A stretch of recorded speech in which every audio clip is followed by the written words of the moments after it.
Good afternoon. My name is Corporal Smith, and today we'll be going over maintaining and developing resiliency in the squad. Today's class is unclassified. Hazards. We're in a household environment. Watch tripping. Watch where you're stepping so you don't trip over anything, hurt yourself. Also, we have electrical hazards. If you do have any electrical equipment, such as phones, laptops, computers, please refrain from having water around those things to prevent from electrical hazards. Also, it is every soldier and DoD civilian's responsibility to protect the environment.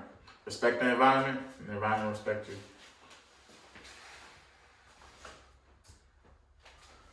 So, today, our agenda, we will be introducing what we will be discussing. Then we will jump into defining resiliency, our topic of discussion. After that, we will go into how this affects your performance. Then we will go into how to build and maintain this resiliency, this great skill that we need in this job, into squads, into teams, into the organization. Now, then we will jump into our conclusion, wrapping up everything. Then we will hit up some questions at the end. If anybody has any questions, I ask that you just hold them until the end so that I can get through this brief, and then any questions at the end, I'll have no problem answering. So, let's introduce. I pretty much hit it on the introduction is pretty much our agenda. It's understanding and defining resiliency. What is resilience? I found a lot of definitions on it, so it is a very good topic of discussion, and I have a lot of good definitions for us. Also, we'll be talking about how this affects our performance. Now, it could affect our performance at a high level or a low level. It depends on how high your resiliency is. Now, if you do have resiliency and it is high, we'll also discuss how to maintain it. And if you don't have that much high of a resiliency, we will speak on how to develop that. How can we build your resiliency to that high level? It's a really good skill to have, and we'll jump into just how important it is. So with resiliency, so many definitions: facing challenges, bouncing back, being able to adapt to change. Being resilient, it's much more than just, being able to accomplish a task. It's being able to accomplish a task when you face hardship, when you face challenges, when things don't go the way as planned. As you know, you may hit up a situation and understand, this really isn't the way I planned it to go. But as long as you finish that task, that mission, that whatever was given to you, understand that you have resilience. Whether it's small, whether it's large, you have resilience, and it's important. It also adapting to change. Like I said, things are not always going to be the same. The world we live in changes every day. We never thought that we'd be doing distance learning, but we're doing it, right? So understand that having resilience and being able to fight through all the odds, and understand that not staying down. When you get knocked down, getting back up and finishing and completing things. That's where resiliency is. That's the root of resiliency, and that's how we should be as soldiers. We should be as humans. We should be as people. Before we go into our next topic, I'd like to also talk about that misfortune into a lesson. Take things that you go through as a lesson. Don't take it as, it didn't go my way. It didn't go as planned. Understand that that's something that I learned. Now I know something new. Now if I'm faced with that challenge, I can get through it next time and not have no type of negative attitude toward it because it didn't go my way. Now our next topic, resiliency and performance. We'll be speaking on how this resiliency, how this skill affects performance. Now, fighting through discomfort, lowering your stress, being able to understand that no matter what you go through, you need to be prepared.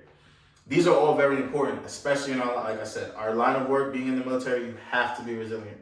It is not something that every day is different in the Army. One day you may do PT in the morning, go on with your day. One day you may not. You never know. But being able to jump and fix things and on the spot corrections and being able to take tactical pauses is very important in our line of work. Being able to fight through discomfort, another very important thing. I myself, I'm an 11 Bravo, so when I have a team during a live fire, I have to bring them through a room. We don't always know what the rooms are going to look like. We have all this intel, we have a lot of maps, we have all these, but you never know. The route you take, you never know what's going to change and who changes it when they change it. You need to always understand there will be obstacles. There will be things you need to fight through. And being able to fight through those things and not giving up when things change is very important, a part of resiliency. Being able to understand that you will perform at a high level, I promise you. When I go into that room and I send my one man in, I don't know if there's going to be a short hallway or a long hallway, or if it's going to be a short room, or if there's dead space. I don't know. But being able to see that room, being able to lead that team into that room, they see me as their team leader, having that high resilience, they're going to be like, wow, he can do it, I can do it. And that's how we build it into other people, which leads into my next point. But I also will speak on, it keeps you prepared, it keeps you on your toes. It keeps you realizing and understanding that, throw what you got at me, I'll be able to take it. Because, like I said, our days are always different. We never know what to expect. You can get a call right now. You're going to get deployed tomorrow. You won't know what to do unless you have the high resilience, which is important. If you have that high resilience, you already will have things in place. You already will have a plan in your head, because you'll be able to bounce back and fight the odds. Use this as a lesson instead of misfortune. So, building resiliency. How will we build resilience? There's a lot of training in the Army which I've noticed. Fort Drum is my second duty station, and when I did PCS, that calls for resiliency. When you're gonna go from one duty station to another, you need to be resilient, because now you have to adapt to change. You have to adapt to a new lifestyle, a new type of learning, a new type of environment, and it calls for a very high level of resiliency. MRT, every station that I've been to, you get in process, you go to MRT. They teach you, they show you these things. They tell you the resources that you have if you have that low resilience. It has a lot to do with having confidence in yourself. You need confidence, and you need to believe in yourself and understand, hey, I may not accomplish this task the best way, but I'm gonna get it done, and it's gonna happen. Also, trust yourself. Trust. Trust is a very strong part of resiliency. If you trust yourself, you will be able to do all things. It's very important that you trust in yourself and you understand that when you face with a problem, don't let that problem knock you down. Don't let that problem take over. Understand that you're in control and that your resilience will go through the roof when you start trusting in yourself, being confident, and understanding that, hey, I can do this. Also, like I stated earlier, me as a team leader, I have 3 guys under me. When we go into a combat situation, whether it be a live fire or via deployed, understanding, damn, my team leader, he's really there. He's showing that this thing changed, but he could still accomplish the mission. I'm gonna follow that. Birds of a flock together. You know what I'm saying? So it's important to understand that, when you accept that change and you realize that there's people that are out there, that's also another strong way to build resiliency. Being that example, leading. And as leaders, it's important for us to have even stronger resiliency than our soldiers, because they are following us and they are looking up to us. So when we build resiliency within ourselves, we're really building resiliency into our other soldiers, which is very important for our missions. There are many types of resiliency. We got physical, mental, community, and psychological. So with these, understanding how one affects the other, understanding that, hey, for physical, for example, hey, we're gonna go on a 5-mile run. You may not be able to be the best runner. You may not be the fastest. You may not be able to complete. But when you trust in yourself, you have that confidence in yourself, you will understand that, hey, I can do more than 5 miles. You tell yourself, I can do more than that.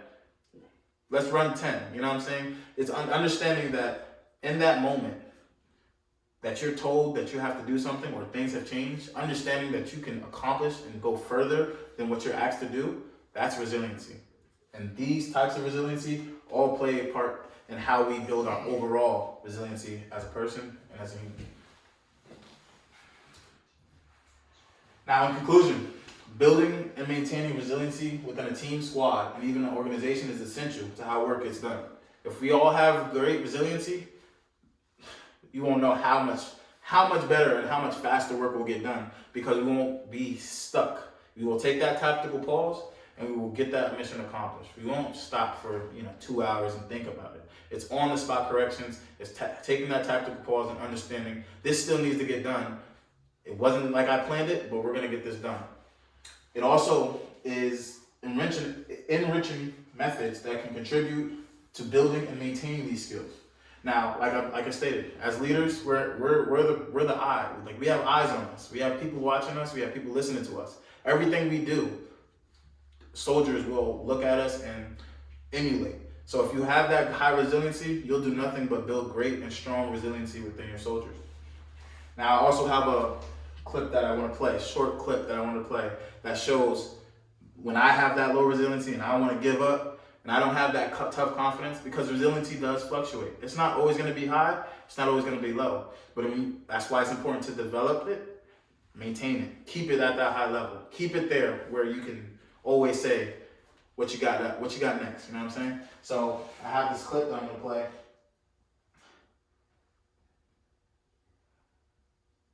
About resiliency. Let me tell you something you already know. The world ain't all sunshine and rainbows. It's a very mean and nasty place, and I don't care how tough you are, it will beat you to your knees and keep you there permanently if you let it. You, me, or nobody is going to hit as hard as life. But it ain't about how hard you hit. It's about how hard you can get hit and keep moving forward. How much you can take and keep moving forward. That's how winning is done. Now, if you know what you're worth, now go out and get what you're worth. But you gotta be willing to take the hits and not pointing fingers saying you ain't where you want to be because of him or her or anybody. Cowards do that, and that ain't you. You're better than that. And you truly are better than that. You heard Rocky. He said it best.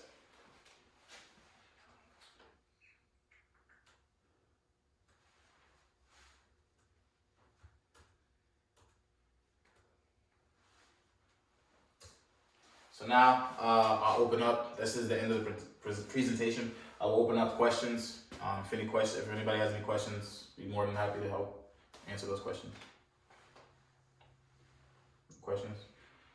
Thank you. I'm Corporal Smith, and that is how we develop, maintain resiliency within squad, teams, and then leaders.